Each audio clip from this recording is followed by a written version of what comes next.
Okay, so this is just going to be an explanation of what all is going on for the preschool side. Rec side, we'll have the video tomorrow after talking to Tara. Since there's only 2 coaches that come to do rec tonight, it was easier to just take the time to make the video tomorrow, being there isn't anything that you really have to set up at all for either side, and really go in depth on what I would like to see and what I would like for things to change, not necessarily in a bad way, but to make things a little bit easier on everybody in coaching. So that video will come tomorrow. If you are the 2 that are coming today and you don't coach preschool, then you don't really need to pay attention to any of this, and I will just talk to you when you get here. But for the preschool side, it is really hard to teach form to preschool kids if it's not done in specific, meaning when we test, it's other than testing, it's really hard to gauge, did she do that skill 3 days, and it be totally fine or not, or, should I mark that off because it was fine 2 days out of the 3 and it's kind of iffy the second day or whatever. And it is difficult, and I appreciate everything that you guys are doing to try and get the kids to learn things the right way. And that's totally I'm not complaining whatsoever, but there are things that I think that we could be doing that would make life a little bit easier for you guys, especially being the transition from this side to the big kid side is a lot more drastic than one would realize. Maybe not skill wise, but the equipment is a lot higher. The expectations are a little bit more strict when it comes to when you can talk, when you can't talk, what your skills are supposed to look like. The level, I'm not saying it's any less fun, but the level of fun is not the same. It's a lot more work and a lot less making things to seem like it's play while, even though they're working. Things like, just a lot of different things. And so I think these next 2 weeks, doing things such as making sure that their form is there versus the skills being there is going to be what we're going to do, especially after talking to Tara and trying to figure out a way to write this all out. Being that all of your kids are in so many different spots, even in the same class, and across all levels, it's just going to be easier to kind of let you decide what works for you and your class, rather than me trying to get you to do certain things if it's not working for your class, because there are obviously expectations that I will want to have followed and things like that, and you guys have done a fabulous job at that. I'm not discrediting any of you, but I think that will help a lot of things. So, meaning, going back to the thing of the sides being so different, when the kids are up there on the beam, right, when they're over here on the preschool side, it's not really that scary at all. The high beam for them is scary, yes, because that's their high beam, because they're 2, 3, 4 feet tall. When you're over there and you're 2, 3, 4 feet tall, that thing looks like it could really hurt you or really scary, and all of these other things. So while yes, they can walk down here on this beam super fast, like regular speed, off the beam, jump, totally fine, not even scared of it. The second they get over there, they're not gonna walk that fast ever until they have help. Okay, they have a hand to hold, or the little daredevils, they do it, but they don't do it right.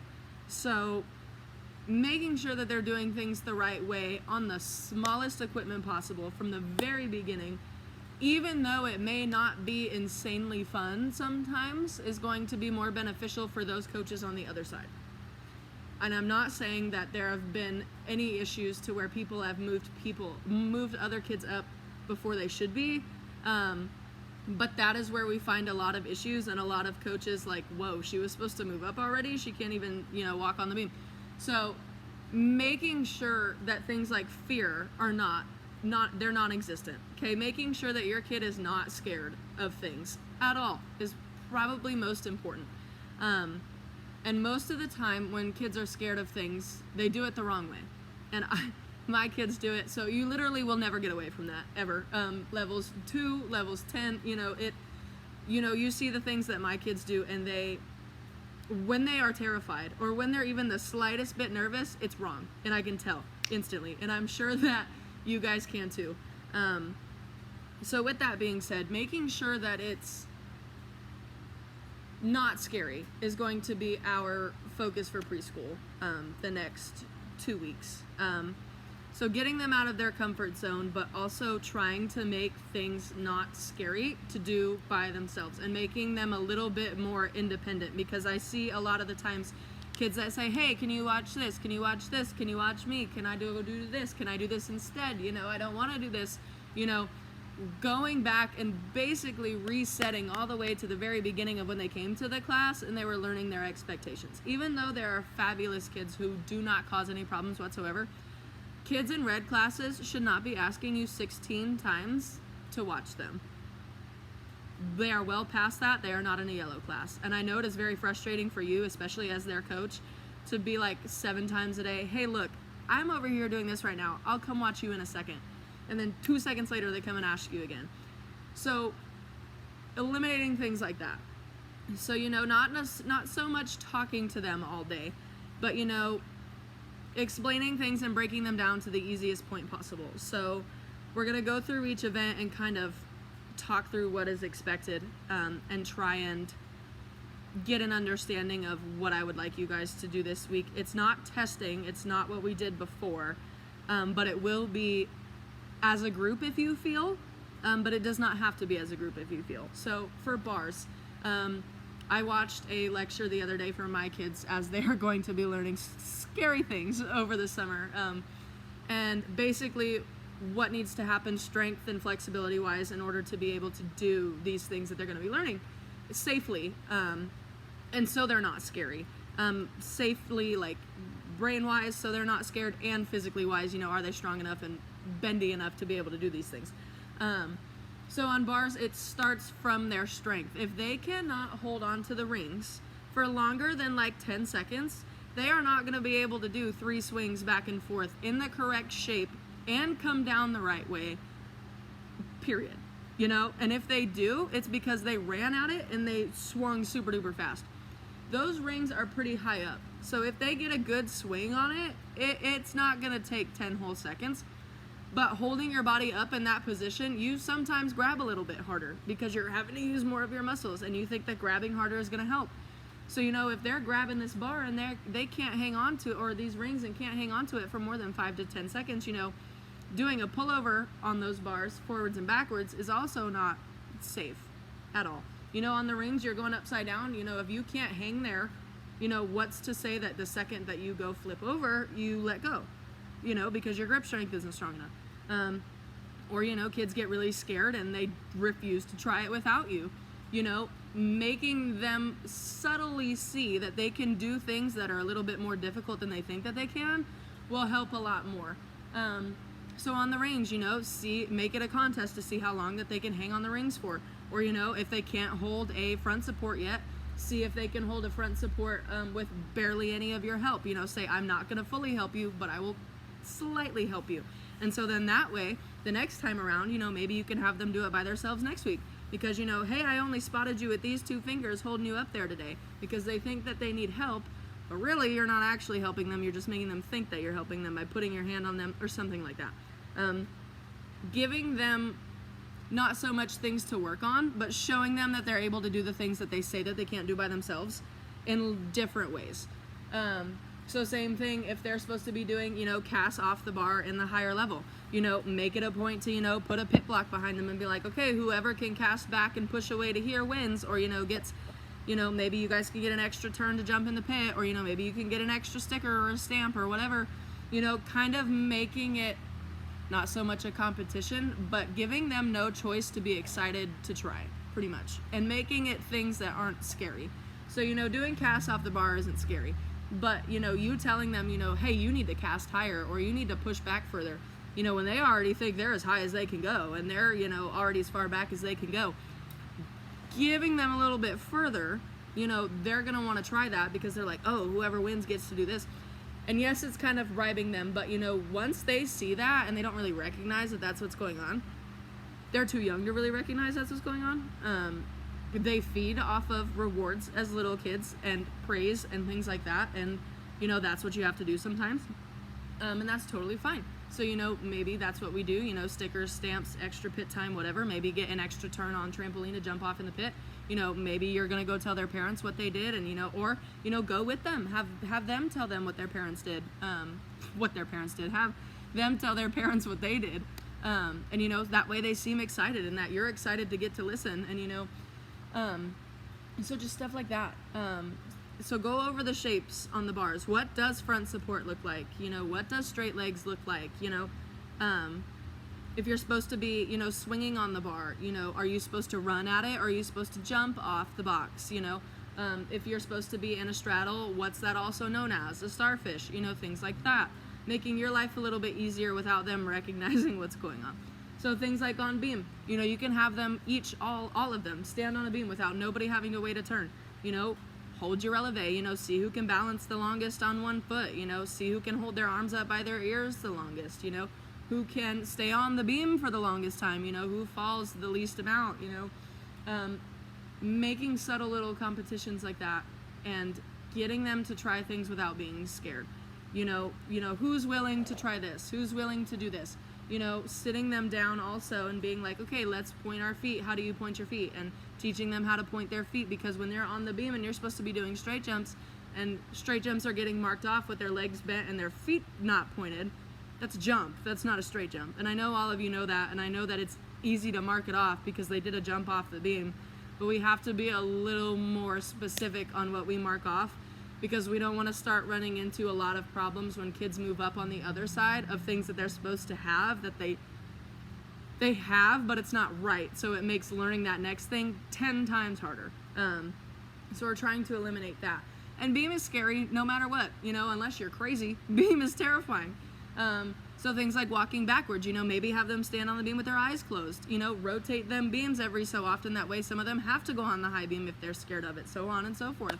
You know, give them stuff as partners, you know, let's see which partner can do this, all of that fun stuff. So it's basically like that on floor and tramp too. You know, trampoline is not just fun time. Everybody waits to get to go to tumble track, you know, and we've been a lot better about that, but I still feel like there are kids that do not put any effort in until they get to tumble track or the trampoline.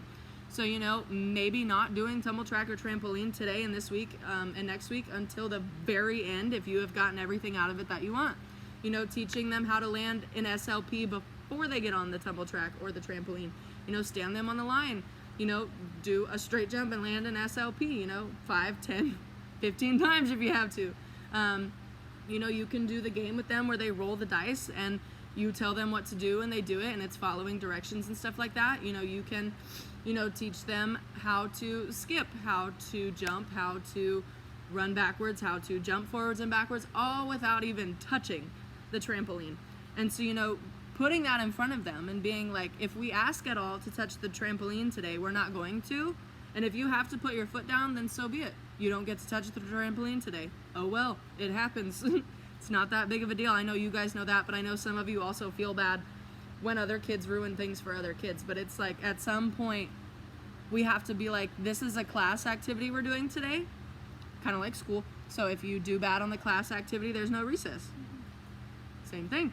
If you do not participate in this class activity with learning how to be safe on these trampolines and how to point our feet, straighten our legs, what jumping high really means, can you jump any higher, you know, all of that fun stuff, we won't touch the trampolines today. And I guarantee there will probably be at least a couple kids that still try and break that rule that you set. Just remind them that, you know, that's the one warning. If somebody else asks, we're not going to touch it. It's a group activity, so the group has to work together, especially in the upper level classes. They should pretty much know each other's names. They should know your name. You know, go through that today. Make sure they know each other's names. You know, make sure they know your name. Make sure they know what all of these things are called. So obviously that's a trampoline. Is that the little blue trampoline or the big blue trampoline? You know, what is the tumble track? Is the blue mat, what's the blue mat called? You know, when do we jump in the pit? You know, when our friend is out, when we give, you know, when I give you the thumbs up when our friend's out, or whenever we want. You know, do we do what's expected of us on the tumble track, or is it a free turn? You know, it may be a lot of talking and it may be a lot of correcting things that have gone wrong or things that have caused an issue. Or things that you feel like you say every single day. But I feel like if they're spread out and you're talking to this one kid the entire time, right, and they're at several different stations, that kid is getting way more, even though it's like a correctional type talking to them and attention, they're getting way more attention than the kid who's doing stuff right. So then that kid may start to be like, oh, well, she never tells me good job. Am I doing stuff right? And then they start to act out. Because a lot of the times kids act out because they want attention. And there's a fine line between not giving it to them to try and get them to stop, and not giving it to them because you don't realize you're not giving it to them because you're having to spend so much time elsewhere. And now that the gymnastics part is all wrapped up, I need to talk faster. Talking to parents. This is something that I really struggled with for the longest time. I hated confrontation. I hated when I felt like I had to tell their parents that kids weren't listening, kids weren't doing what they were supposed to. Now I have no problem with it. It's totally fine. But it literally did not get better until I did it every day. And at one point I made myself every single day. And it was over this past summer, because I could talk to my kids as parents all the time. But when it comes to other kids on team, I sometimes struggle with it, because it's like, I'm not their coach. Are they even going to listen to what I'm saying? You know, is it going to matter? Because they're going to be like, oh, you don't even coach her. How do you know that? And so you guys being their coach, you cannot be afraid to be the coach that says, you know, hey, these are things that need to be worked on at home. You know, don't be rude about it. I'm sure you won't, but don't come at it at an angle of like, this is your fault that they don't listen, you know, but it's like, hey, she really has a hard time listening. Does she struggle with this at home?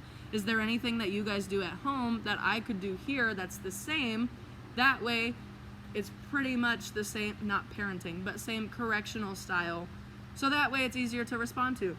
Because if they get, you know, sat out for like a minute or two at home when they talk when their parent isn't talking, or they, you know, don't do something they're supposed to, and you're over here just sitting talking to them, you know, trying to get them to understand, and they're just not listening to anything you're saying, maybe you then can be like, oh, okay, well, maybe next time I'll try and sit them out for a minute or two, since that's what works at home. And that is not a lot of effort on your part to sit them out for a minute or two, especially if it's only a minute or two, and that's what works. That's what works. Especially things like that are putting a damper on the entire class. You cannot be afraid to say those things either. She has a really hard time talking or not talking when her friends are talking. Does she do this in school, preschool?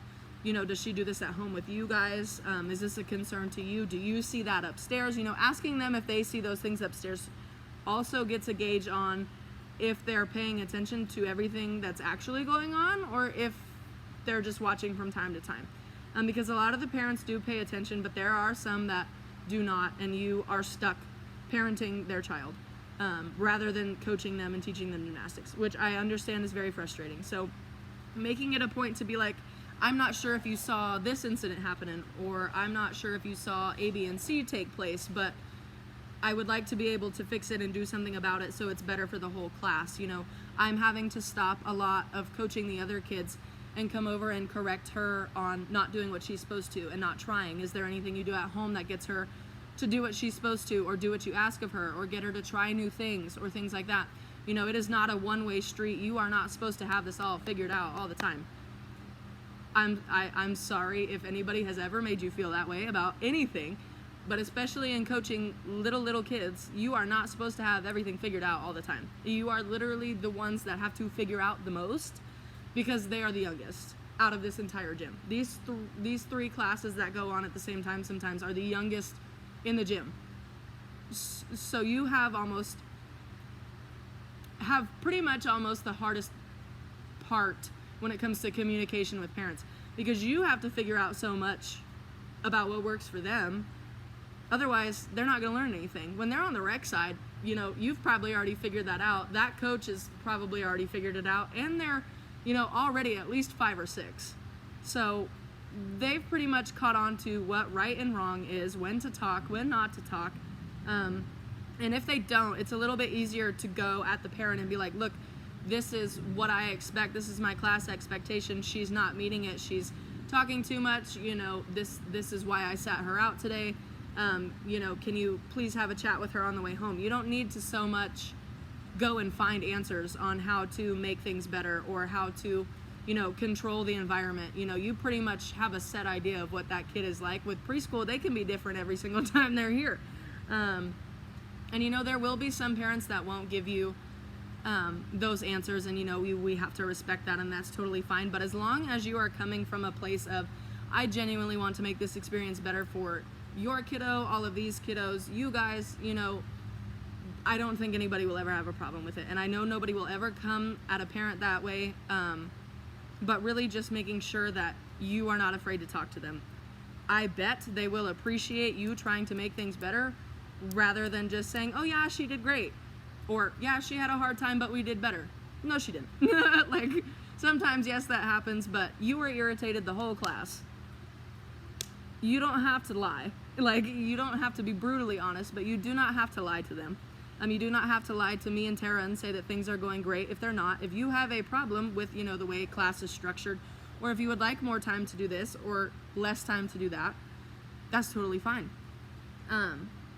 So getting more comfortable communicating with the parents and with, I guess, Tara and I, if you have concerns about kids or behavioral issues or things that we aren't teaching them that could make life easier when it comes to the gym skills, that is important also. But really, going back to this whole week, really making sure that it's not so much do things that are fun to keep them busy, but, more so breaking things down and making things competitions to get them to do things that you want and to see them, or for them to see that they are capable of things and that things aren't so scary. Because if you distract them with a competition about who can stand on their tiptoes the longest on that high beam, not a single kid is going to be scared of standing on that beam, even if they are every other day, because they're going to want to win. That's it. And I'm not going to give you a specific plan for that this time. Maybe next week I will, based on feedback that I get.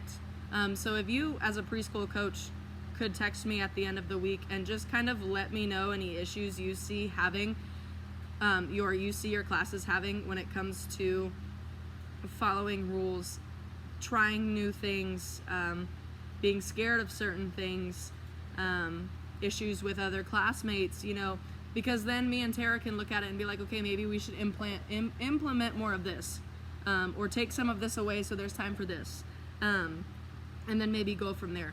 But this week, I would really just like to see what all of you can try to come up with to do differently to try and make your lives a little bit easier. And me telling you what to do will not work for all of you, so kind of giving you free reign of how you would like to try and do that, especially letting you be your own coach that way and you not feel like you have to do what I say, may also make you feel more comfortable about talking to parents. Hey, I tried this differently today and it still didn't work, so what are some ideas that you have, so on and so forth.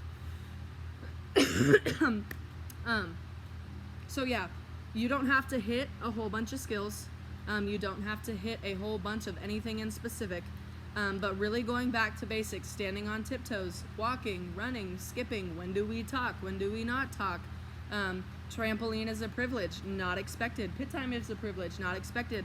You would earn a stamp in this sense, you would lose a stamp in this sense, this is why you lost a sticker, this is why you did earn your sticker, this is why we do this drill. Does anybody know why we can't move on yet? Because we haven't pointed our toes, so on and so forth. Making them a part of things also, having them respond to you, having them, does this work for you guys? Do you guys hear what I say? Asking them if they would like, would it be easier for me to get your attention if I did this? Like, you clapped a couple times, or some of you have sayings, trying to come up with sayings that work for them. Ask them which saying they like better. Maybe if they like a different saying than what you're saying, they'll listen a little bit better. So really just trying to find the happy medium for each class that works for you. And I would love to see all the different ways that you guys are able to come up with things and, go back to basics and really hone in on beginner entry level things for each class, even when it's not gymnastics skill related, just every single thing that you expect of them, and kind of get a reset for not only them, but for you. Because I know a lot of you can come home frustrated because you like your class, but there's just things that go on, either in other classes that you have that day or with other kids, and it's really hard to get out of that mindset and not be like, you know what, I don't know what I'm going to do about this class today. And putting your best foot forward is always the only thing that you can do, but there should be a lot more excitement when it comes to getting to coach little kids of all things, because this is the most fun that you should be having out of the entire gym. And I've noticed that a lot of the times it's not always that way, and I hate that for all of you. I don't ever want you to lose the love of what you do because you feel like you are having to put your foot down all the time rather than have fun. So really just getting a reset, going back to, okay, let's pretend nobody has ever been in gymnastics before. This is what's going to happen, period. And seeing how that goes, and then reporting to me by the end of the week or sometime before the end of the weekend. I will be at state, but I don't have anything on Sunday. So I'd be responding on Sunday and stuff. If I don't respond to you on Friday or Saturday, it's why. But I will respond on Sunday. And just making sure that you're letting me know, I don't know how to discipline these kids, or is there a different way I can be saying something? Even after this week, it didn't work. Or, my kids really caught on when I did this. Is there any way that we can start doing more of it this way? Or, things like that. Don't be afraid to let me know that something you tried that I don't do or that I don't put in there worked. Most of the time I'm looking for several ways for things to work, and sometimes it hurts my brain. So any of that would also be lovely. And just ending with my 30-minute TED Talk, that I'm very excited for where the gym is going and for the rate in which kids have stayed and wanted to come back, and the wait list that we have, and all of the nice things that parents have to say about you guys, and the kids are excited to come here. And no matter whether you're rec or preschool or team or whatever, there's been a lot more positive feedback whether you guys feel that or not. And I'm very glad that there has been, and I'm very grateful that I have been given the opportunity to not only teach you how or help you to be better coaches, but to help you feel like all of what you're doing is worth it, even if it doesn't always feel like it. And I didn't have that when I was first starting coaching. I was just thrown into it.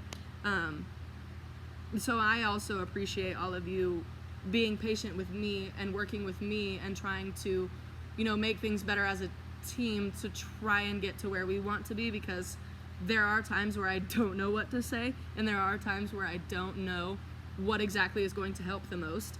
Especially being preschool and rec have not been my realm of things until probably this time last year or the year before. No, this time last year, a little bit before that.